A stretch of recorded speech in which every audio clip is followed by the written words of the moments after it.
Como explicar pro amigo hétero que representatividade LGBT não é frescura?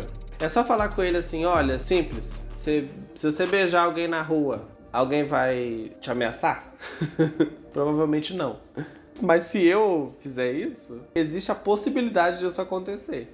Então, quando a gente se vê representado, a gente naturaliza muita coisa. Mostrar o sentido inverso, entendeu?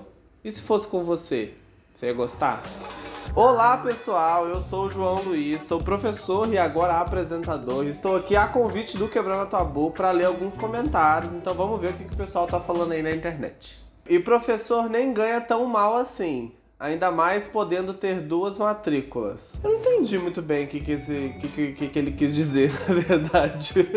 Professor nem ganha tão mal assim, não sei em que país ele tá vivendo, porque aqui no Brasil ganha sim. E aí quando ele fala ainda mais podendo ter 2 matrículas, eu acredito que é por conta de, talvez, jornada de trabalho. Então se você pode trabalhar de manhã, de tarde ou à noite. Mas o que acontece é que muitos professores trabalham em jornadas de trabalho exaustivas para poder ter uma vida digna, assim. Existe um sentimento, eu acredito, por grande parte dos professores e do professorado no geral, quase que de incômodo, sabe? A gente se incomoda com muita coisa, assim. Então eu acho que esses movimentos da gente se organizar, da gente estar dentro do espaço público e entendendo o espaço público, principalmente quanto um espaço de disputa, eu acredito que a gente pode caminhar aí para algo que a gente possa pensar a possibilidade de um futuro um tanto que melhor, assim. 1,3 milhão de crianças com deficiência estudam nas escolas públicas. 12% tem um grau de deficiência que é impossível a convivência. Putz. Elas se atrapalham mutualmente, nenhuma ouve, nem o outro entende. Porque uma criança com um grau muito elevado de um tipo de problema não consegue aprender. Cara, tá tudo errado, velho. E acho que a gente tá vivendo um processo agora, que é um processo de repensar qual que é o formato da escola. Só que a escola nunca foi pensada para pessoas com deficiência, se a gente for parar para pensar. Por que a escola pública não é pensada enquanto um espaço de convivência? E aí quando coloca impossível a convivência, impossível para quem? Impossível para quem não se incomoda com isso, impossível para quem não vê um problema em tipos de fala como essas, entendeu? A gente não tem que excluir as pessoas. A escola precisa ser um espaço democrático e para ser um espaço democrático a gente precisa ter a inclusão dessas pessoas e discutir educação especial, educação inclusiva, porque eu acho que é só assim que a gente vai pensar a educação. Eu tive uma fase meio complicada na infância. Pai ausente e irmão autista. Minha mãe se desdobrava. Eu fiquei uma época sem fazer lição de português e achava na escola que eu era disléxico, porque eu não gostava e não entendia a matéria. Cara, isso é muito comum, assim, né? A gente precisa que dentro da escola o que a gente está falando não seja somente um mero conteúdo onde você chega lá, fala tudo que você tem que falar, coloca o negócio na lousa e depois você vai embora. Eu acho que o que a gente está ensinando na escola, o que a gente está trocando de experiência, de diálogo, precisa de alguma forma fazer sentido. E não fazer sentido na gente ficar buscando explicações de causa e efeito para tudo, não. Mas aquilo precisa estar dentro da nossa realidade. Então a gente acha que o aluno que está ali na sala fazendo bagunça, tá gritando durante a minha aula, ele só é birrento, ele só é bagunceiro. E por muitas vezes a gente recebe não mesmo. Não é nada não, não é nada não, não é nada não. Mas não é nada não ou não quer ver o que é, entendeu? E é por isso que eu acho, entendeu? Que é uma dificuldade muito grande que tá aí, assim, enraizada mesmo. A gente não tem diagnóstico de muita coisa. E isso é um problema que a gente precisa ter, né? Pessoa nunca entrou em uma escola pública de periferia e quer me dizer como a educação funciona no Brasil. É complicado isso, assim. Eu concordo em partes, assim. A educação ela precisa ser discutida por todo mundo, né? Então eu acho que é da gente ampliar a discussão, sabe? Eu acho que a gente não precisa ficar se opondo, assim, de nunca entrou na escola e quer me dizer como funciona. Pô, então escuta quem entrou, sabe? Polarização é ruim? Eu que te pergunto. Depende muito do que é polarização e do que a gente acredita. Se polarizar é ir contra um governo genocida, eu prefiro me polarizar, tá ligado? Essa talvez seja a nossa grande dúvida hoje, desde 2013. A gente não consegue chegar a nenhuma resposta sobre se polarização é ruim, se é bom. É uma dúvida geral, assim, né? Não sei se existe isso de, eu fui de mais, fui de menos, deu, nesse momento. Acho que não é algo que a gente fica dosando como se fosse um controle de som, sabe? Eu acho que é algo que a gente vai vivendo, é muito orgânico, né? Então, não é hora de investir em cultura. A população precisa de investimento na saúde. Gente, essa aí é horrível. Isso aí é igual aquela frase que sempre as pessoas falam assim, né? Por que não pega o dinheiro do carnaval e coloca na educação? Cara, por que as coisas precisam se opor? Por que precisa ser uma coisa contra a outra, né? Ah, eu não vou investir em cultura para investir em educação. Isso acontece muito dentro dos interiores. Tem verba destinada para tais coisas. Agora a gente tem que ver se isso está sendo aplicado de uma forma. Quanto que está sendo aplicado para a educação? Quanto está sendo aplicado para a saúde? A gente consegue pensar cultura com educação, cultura com saúde, saúde com educação, e por aí você consegue fazer um monte de coisa, né? Eu acho que 2022, 2023, 2024, acho que pelo menos nos próximos 10 anos aí a gente tem um grande desafio. Não acho... Eu, infelizmente, hoje tenho uma visão um pouco pessimista, assim, para os nossos próximos anos. Mas acredito que existe, sim, a possibilidade de a gente fazer alguma coisa. Vamos trocar o patrono da educação do Brasil. A pátria educadora de Paulo Freireana só nos causou vergonha.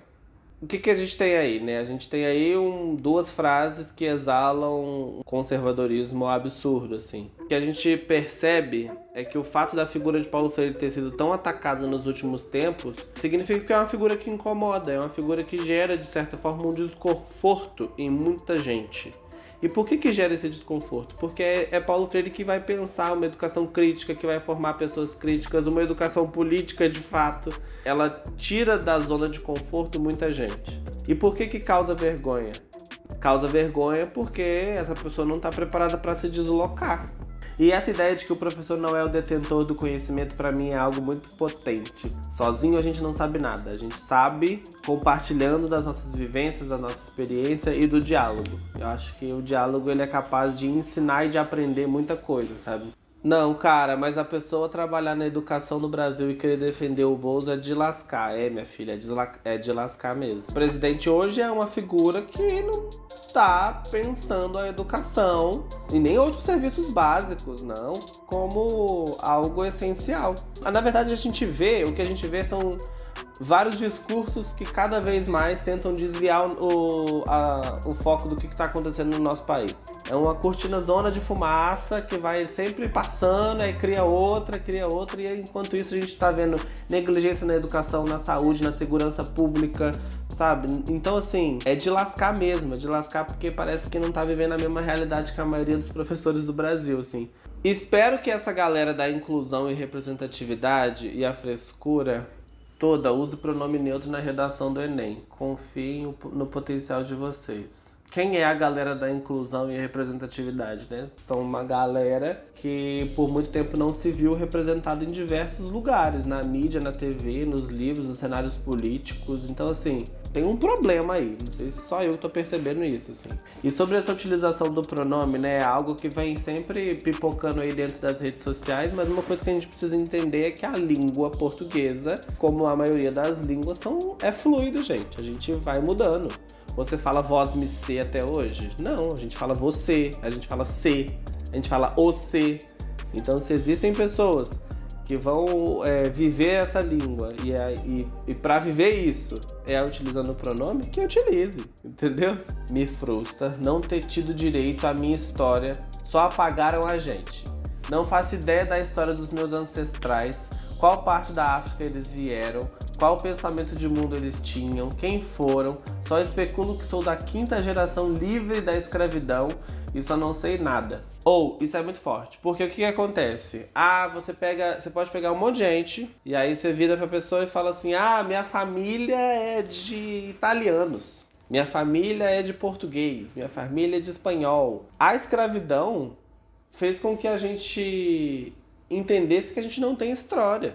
E que a nossa história, ela começa a partir do primeiro navio que chega. Beleza, você tem a Lei Áurea, foi assinada lá, mas isso garantiu o quê? Tá entendendo? Porque a gente vê resquícios de escravidão até hoje. A gente não superou ela ainda não. A construção da história ficou muito na mão de quem tinha poder. Se você não tinha poder, você não tinha como escrever a história. Tem muita coisa que a gente sabe que é porque nos foi contado por pessoas que por muito tempo tiveram o poder do conhecimento na mão. Então a gente tem que democratizar o conhecimento também para que futuramente a nossa história possa ser contada. Ter gostado do ensino médio é 100% cultura hétero. Faz um pouco de sentido isso. Eu entendo, assim. A escola é um reflexo da sociedade. Se na sociedade a gente tem um monte de merda acontecendo, na escola isso vai se reverberar de alguma forma, né?